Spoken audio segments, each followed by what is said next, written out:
Are the San Francisco 49ers on the brink of a major decision that could change the course of their franchise? With contract negotiations looming and expectations set sky high for one pivotal player, the stakes have never been higher. As fans, we need to talk about what this means for our team moving forward. Make sure to hit that subscribe button and give us a thumbs up to stay updated on all the latest buzz surrounding our beloved 49ers. Brock Purdy is at a critical juncture as he prepares to enter contract negotiations with the San Francisco 49ers. There's talk of him potentially earning around $50 million a year, but analysts like Colin Cowherd are raising eyebrows. Despite a promising start to the season, Purdy's performance has been inconsistent, largely affected by injuries to key offensive players. His stats have dropped compared to last season, and the 49ers' current record of 4-10 raises serious questions about his viability as a franchise quarterback. Colin Cowherd made a striking comparison, suggesting that paying top dollar for a quarterback who might not be elite could severely limit the team's overall talent. He pointed to the Dallas Cowboys and their struggles, claiming that when you pay a quarterback A+ money for B-level performance, it compromises the entire roster. Are the 49ers at risk of making the same mistake with Purdy? Cowherd categorizes him as a B-level quarterback, indicating that he needs a lot of surrounding talent to succeed. This begs the question, is Purdy truly worth that hefty price tag?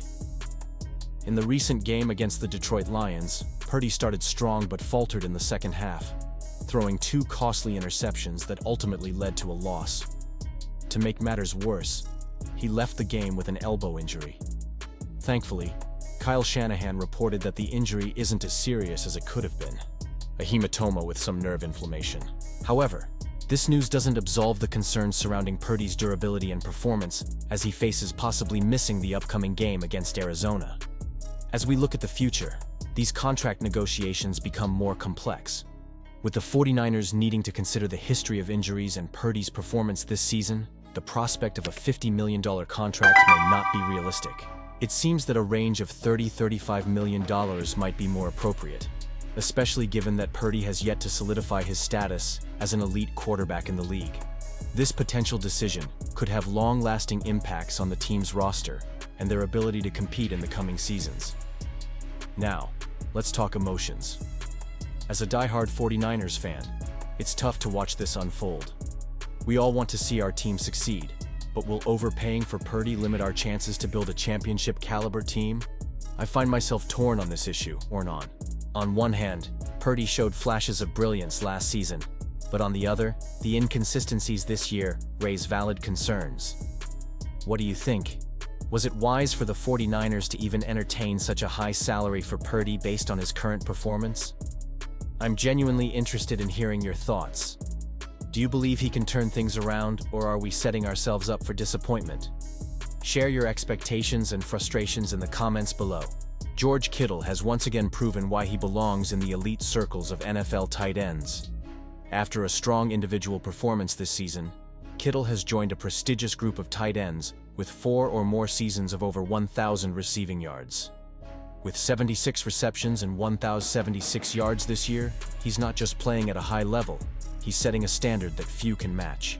It's a remarkable achievement, especially considering the struggles of the San Francisco 49ers, who finished the season with a disappointing 6-10 record. Despite the team's setbacks and injuries, Kittle consistently delivered impressive numbers, leading many to consider him a frontrunner for end-of-season awards. He's now in a rare company that includes legends like Travis Kelce, who has 7 such seasons, and Rob Gronkowski, Jason Witten, and Tony Gonzalez, all tied with 4 seasons. This is a testament to Kittle's skill and resilience, especially when you look at some iconic tight ends who never reached this milestone, like Shannon Sharpe, Kellen Winslow, and Darren Waller. But now, as we celebrate Kittle's achievements, we can't help but wonder about the future. He's 31 years old and will turn 32 soon. Historically, tight end isn't a position where players thrive into their mid-30s. Sure, exceptions exist, with Kelce and Gronk proving that age doesn't have to be a barrier. However, the reality is that Kittle's next season might signal a decline, and that's a thought that should concern every 49ers fan. We've seen how quickly things can change in the NFL, and while I genuinely hope Kittle can keep defying the odds, the concerns linger. Will he continue to be the dynamic playmaker we've come to love? Can he stay healthy enough to contribute at the same level? These are questions that inevitably come up as we look ahead. Now, let's talk about the impact of Kittle's performance on the team's future. The 49ers have a lot riding on his shoulders, and while we have some exciting young talent, losing a player of Kittle's caliber would be a huge blow. His ability to stretch the field and create mismatches is critical for the 49ers' offensive strategy. If he can maintain his form, it could significantly boost our chances of reclaiming a playoff spot and making a deep run. But here's the thing. How do we prepare for the inevitable decline? The front office needs to start thinking about building a solid backup plan. Whether that means drafting a tight end or exploring trades, we need to ensure that the transition is smooth when Kittle eventually steps back. It's a tough pill to swallow, but as passionate fans, we must face the reality that everything in sports is fleeting. So, what do you think?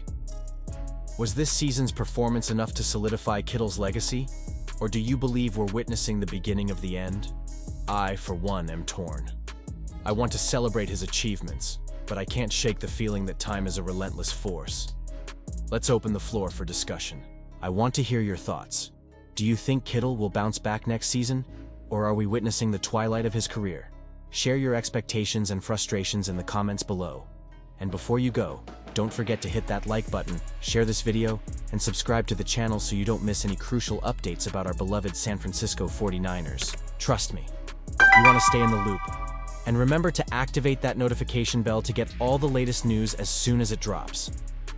Together, we'll navigate this journey as fans, supporting our team and celebrating the legends like Kittle who have made our journey so memorable.